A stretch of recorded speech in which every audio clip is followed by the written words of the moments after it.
तेजस MK2 और Rafale, ये दोनों विमान भारतीय वायुसेना के लिए बेहद महत्वपूर्ण हैं। लेकिन क्या तेजस MK2 वास्तव में रफाल की जगह ले सकता है? चलिए, इस पर चर्चा करते हैं।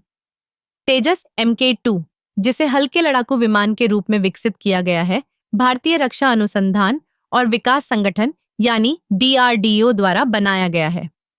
यह विमान अपने हल्के वजन और उच्च गति के लिए जाना जाता है। इसकी डिजाइन में कई आधुनिक तकनीकों का इस्तेमाल किया गया है, जैसे कि एरोडायनामिक्स और स्टेल्थ फीचर्स। लेकिन क्या ये सब राफाल के मुकाबले इसे सक्षम बनाते हैं?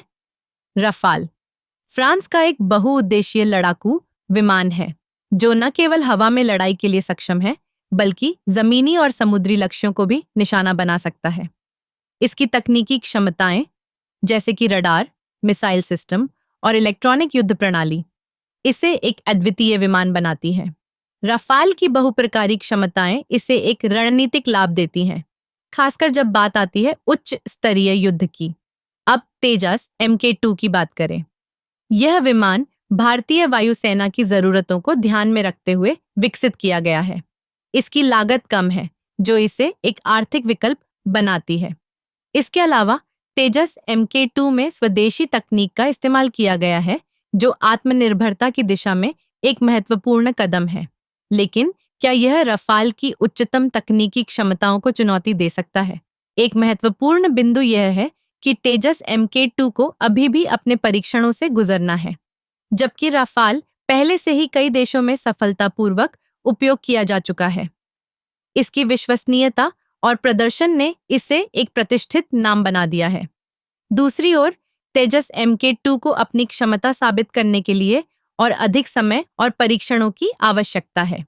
इसके अलावा राफाल की बहुभूमिका क्षमता इसे एक रणनीतिक विकल्प बनाती है। यह न केवल वायु से वायु लड़ाई में सक्षम है, बल्कि यह जमीनी लक्ष्यों पर भी प्रभावी है। तेजस MK2 हालांकि एक हल्का लड़ाकू विमान है, जो मुख्य रूप से वायु लड़ाई के लिए डिजाइन किया गया है। तो क्या तेजस MK2 वास्तव में IAF की क्षमता में कोई महत्वपूर्ण अंतर ला सकता है? यह कहना मुश्किल है। लेकिन एक बात स्पष्ट है कि भारतीय वायुसेना को दोनों विमानों की क्षमताओं का सही संतुलन बनाना होगा।